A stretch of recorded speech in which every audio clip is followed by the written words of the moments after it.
दोस्तों, जब आप कोई रेंट की पेमेंट करते हैं अपने लैंडलॉर्ड को एज ए टेनेंट, तो आपकी ये ऑब्लिगेशन बन जाता है कि आप उसके ऊपर टीडीएस की डिडक्शन करें और उसे गवर्नमेंट के खाते में जमा करवा दें।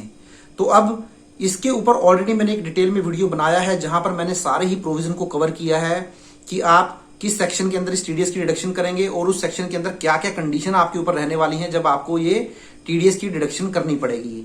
बट इस वीडियो के अंदर वो सेक्शन मैं आपके साथ कवर नहीं करूंगा क्योंकि उसके ऊपर ऑलरेडी ही मैंने एक डिटेल में वीडियो बनाया हुआ है और उस वीडियो का लिंक भी आपको नीचे डिस्क्रिप्शन में मिल जाएगा।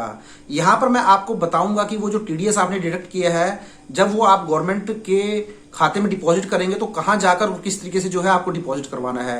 तो चलिए डिटेल में अपनी वीडियो को देख लेते हैं और जान लेते हैं कि किस तरीके से और कहां जाकर आपको ये टीडीएस जो है डिपॉजिट करवाना पड़ेगा। तो इसके लिए सबसे पहले आपको अपने इनकम टैक्स के पोर्टल पर लॉगिन करना पड़ेगा।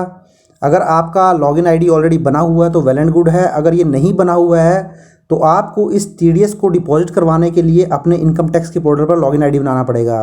तो ये लॉगिन आईडी आप कैसे क्रिएट कर सकते हैं, इसके ऊपर भी ऑलरेडी मैंने डिटेल में वीडियो बनाया हुआ है। उस वीडियो का लिंक भी आपको नीचे डिस्क्रिप्शन में मिल जाएगा या आप ऊपर आई बटन में देख सकते हैं।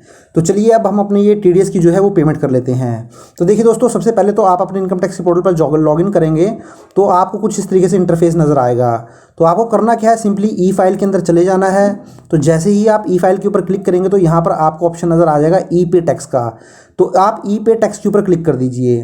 तो देखिए जैसे ही आप इस पर क्लिक करेंगे तो आपको एक नया पेज नज़र आ जाएगा और यहाँ पे आपको नज़र आएगा न्यू पेमेंट। तो आपको न्यू पेमेंट के ऊपर क्लिक कर देना है। तो देखिए जैसे ही आप न्यू पेमेंट के ऊपर क्लिक करेंगे तो यहाँ पर बहुत सारे ऑप्शन आपको नज़र आ जाएंगे। आपको थोड़ा सा नीचे स्क्रॉल डाउन कर लेना है। तो आप लेफ्ट हैंड साइड में देखेंगे आपको यहाँ नज़र आ जाएगा form 26 QC TDS on rent on property. तो यहाँ पर आपको जो ये प्रोसीड का बटन नज़र आएगा इसके ऊपर आपको क्लिक कर देना है। तो चलिए अब मैं इसको क्लिक कर देता हूँ। तो देखिए जैसे ही क्लिक करूँगा तो यहाँ पर एक नया पेज आएगा जहाँ पे सबसे पहले ही आपसे पूछेगा residential status of landlord. Means जो लैंडलॉर्ड है जिसको आप रेंट की पेमेंट करते हैं उसका रेजिडेंशियल स्टेटस क्या है, वो एक रेजिडेंट है या फिर नॉन रेजिडेंट है। तो मेरे केस में ये रेजिडेंट है तो मैं इसको रेजिडेंट का ऑप्शन चूज़ कर लेता हूँ। तो मैंने रेजिडेंट चूज़ कर लिया है। अब यहाँ पर जो टेनेंट है मीन्स आप हैं, क्योंकि यहाँ पर आप टेनेंट जो हैं वो टीडीएस काट रहे हैं और डिपॉजिट करवा रहे हैं। तो आपको यहाँ पर अपना पैन नंबर जो है मेंशन कर देना है। देखिए दोस्तों, यहाँ पर आपको पैन नंबर वैसे मेंशन करने की ज़रूरत पड़ेगी नहीं क्योंकि आप ये इनकम टैक्स के पोर्टल से ऑटोमेटिकली ही जो है टीडीएस डिपॉजिट करवा रहे हैं। तो बाय डिफ़ॉल्ट ही आपकी सारी डिटेल ये है सिस्टम अपने आप पिक कर लेगा। तो जैसे आपका पैन नंबर इसने ऑटोमेटिकली पिक कर लिया, आपका आधार नंबर पिक कर लिया, आपका नाम पिक कर लिया, आपका स्टेटस जो है इंडिविजुअल है, नीचे आपका जो एड्रेस है वो पिक कर लिया है। तो एज ए टेनेंट आपको कोई भी डिटेल यहाँ पे फिल करने की ज़रूरत नहीं है। आपका address, mobile number, Gmail ID सारा ही ये ऑटोमेटिकली सिस्टम से पिक कर लेगा। तो सिंपली यहाँ पे आपको चूज़ कर लेना है whether more than one tenant, क्या एक से ज़्यादा टेनेंट है, तो नहीं है तो आप इसको नो कर दीजिए।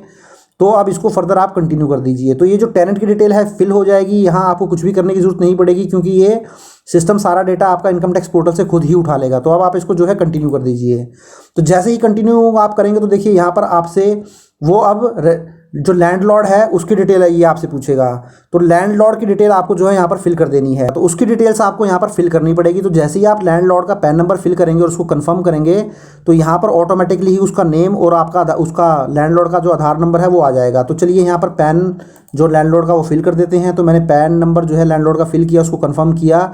तो जो लैंडलॉर्ड है उसका आधार नंबर, उसका नाम, उसका स्टेटस क्या है, मीन्स क्या कैटेगरी है, इंडिविजुअल है, और नीचे आपको यहाँ पर अब उसका जो एड्रेस है वो फिल करना पड़ेगा। तो यहाँ पर आपको जो लैंडलॉर्ड है उसका एड्रेस देना है। तो दोस्तों यहाँ पर जो आपकी रेंटल प्रॉपर्टी है उसका एड्रेस आपको यहाँ नहीं देना है। यहाँ पर सिंपली आपको जो लैंडलॉर्ड है उसका एड्रेस ही मेंशन करना है। तो ये सारा एड्रेस आप मेंशन कर दीजिए। नीचे मोबाइल नंबर और ईमेल आईडी उसका मेंशन कर दीजिए। थोड़ा सा नीचे आ जाइए और नीचे फर्दर ये पूछेगा whether more than one landlord. तो मेरे केस में एक ही लैंडलॉर्ड है तो मैं इसको नो कर देता हूँ और इसको भी मैं कंटिन्यू कर देता हूँ। तो देखिए जैसे ही आप इसको कंटिन्यू करेंगे दोस्तों तो आपकी दो डिटेल आपने फिल कर दी है। एक तो आप टेनेंट की डिटेल आपने फिल कर दी है, लैंडलॉर्ड की डिटेल फिल कर दी है। अब यहाँ पर आपको प्रॉपर्टी की डिटेल मेंशन करनी है। मींस जो आपकी रेंटल प्रॉपर्टी का एड्रेस है वो अब आपको मेंशन करना है।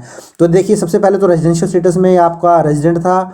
यहाँ पर ऑटोमेटिकली ये दिखा देगा कि आपने जो टीडीएस ऑन रेंट है वो माइनर हेड क्या रहने वाला है, उसका मेजर हेड। ये आपको सिलेक्ट करने की जरूरत नहीं है, ये सिस्टम खुद ही पिक कर लेगा। तो आपको यहाँ सिलेक्ट क्या करना है, टाइप ऑफ प्रॉपर्टी।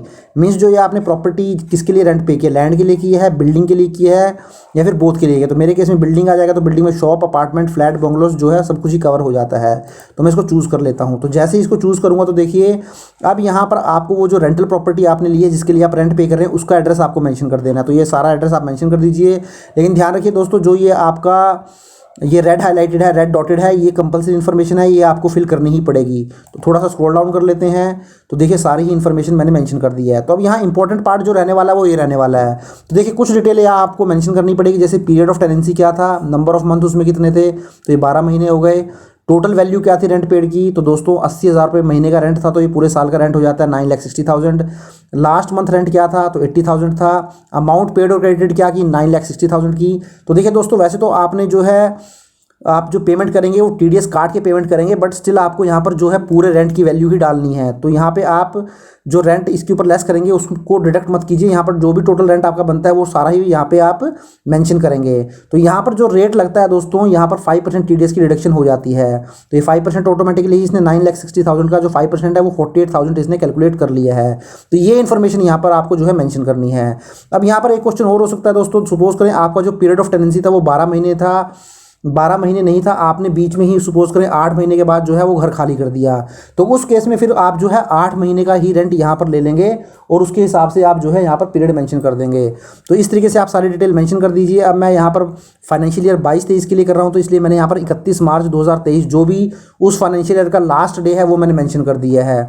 वैसे तो आप इस सेक्शन जो ये सेक्शन है, इन सेक्शन के प्रोविजन के अकॉर्डिंग आप मंथली भी टीडीएस की डिडक्शन कर सकते हैं और उसको डिपॉजिट करवा सकते हैं, बट आपको इतना पंगा लेने की जरूरत नहीं है।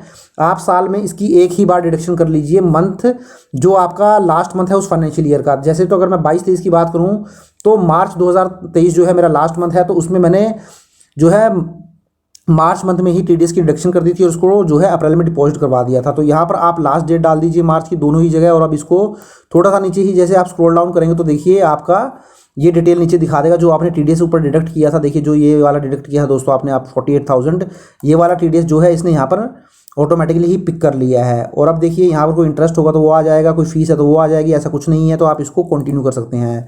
तो देखिए जैसे ही आप कंटिन्यू करेंगे तो आपकी प्रॉपर्टी डिटेल भी अब कंप्लीट हो चुकी है। अब देखिए आपको ये न्यू पेमेंट में आपकी सारी ही डिटेल दिखा देगा। तो देखिए आपका major head, minor head, assessment year, residential status, तो अब ये पेमेंट का ऑप्शन आपको देगा। तो पेमेंट करने के लिए देखिए दोस्तों आप नेट बैंकिंग से पेमेंट कर सकते हैं, डेबिट कार्ड से कर सकते हैं, आरटीजीएस, एनईएफटी से कर सकते हैं और पेमेंट गेटवे में जाकर कर सकते हैं। तो मैं नेट बैंकिंग से कर देता हूं। तो नेट बैंकिंग में आपको कुछ ऑप्शन तो ऊपर ही नजर आ जाएंगे। इसके अलावा यहाँ पर लगभग सारे ही बैंक कवर हो जाते हैं, तो उसके लिए आपको अदर बैंक में जाना होगा। तो जैसे ही आप अदर बैंक में जाएंगे तो आपको सारे बैंक यहाँ पर नजर आ जाएंगे। तो चलिए मैं अपने आईसीआईसी बैंक से पेमेंट कर देता हूँ। तो मैं आईसीआईसी को चूज़ कर लेता हूँ और इसको कंटिन्यू कर देता हूँ। तो देखिए जैसे ही मैं इसको कंटिन्यू करूँगा तो अब ये आपको फाइनल सबमिट करने से पहले पूरी ही डिटेल एक बार दिखा देगा। तो शुरू में प्रीव्यू दिखा देगा जिसमें असेसमेंट ईयर आ गया, फाइनेंशियल ईयर आ गया, टीडीएस ऑन रेंट आ गया, रेजिडेंशियल स्टेटस आ गया। थोड़ा सा नीचे आप करेंगे तो देखिए यहाँ पर आपकी टेनेंट की डिटेल आ गई, लैंडलॉर्ड की डिटेल आ गई और लास्ट में आप आएंगे तो जो प्रॉपर्टी आपने रेंट पे ली थी उसकी पूरी डिटेल आ गई कि आपने रेंट पे किया, कितना टीडीएस काटा, किस परसेंटेज से काटा, सारी डिटेल दिखा दी। और नीचे जो डिपॉजिट डिटेल है वो आपने यहाँ पे दिखा दी है। तो इस तरीके से आप एक बार इसको फाइनली पे करने से पहले सारा ही जो आपका डेटा आपने फिल किया है, टेनेंट डिटेल हो गई, लैंडलॉर्ड की डिटेल हो गई, प्रॉपर्टी की डिटेल हो गई, वो एक बार आप क्रॉस चेक जरूर कर लें, उसके बाद ही इसकी पेमेंट करें। अगर कोई आपको मिस्टेक लगती है तो ऊपर जाके आप उसको एडिट भी कर सकते हैं। तो चलिए अब इसको पे नाउ कर देते हैं। तो इस तरीके से देखिए दोस्तों आप जब पे नाउ पे जाएंगे तो वो नेक्स्ट पेज ओपन हो जाएगा और आप अकॉर्डिंगली पेमेंट इसकी कर लेंगे। तो इस तरीके से जो है आप जो 26 QC के अंदर जो भी आपको टीडीएस डिपॉजिट कराना है, अगर आपने कोई रेंट पे टीडीएस की रिडक्शन की है तो आप इसको डिपॉजिट करवा सकते हैं। तो आशा करता हूं दोस्तों वीडियो आपको अच्छा लगा होगा। वीडियो अच्छा लगा तो इसको लाइक और शेयर कर दीजिए और चैनल को अभी तक सब्सक्राइब नहीं किया है तो चैनल को भी सब्सक्राइब कर लीजिए। Thank you very much, have a nice day, take care.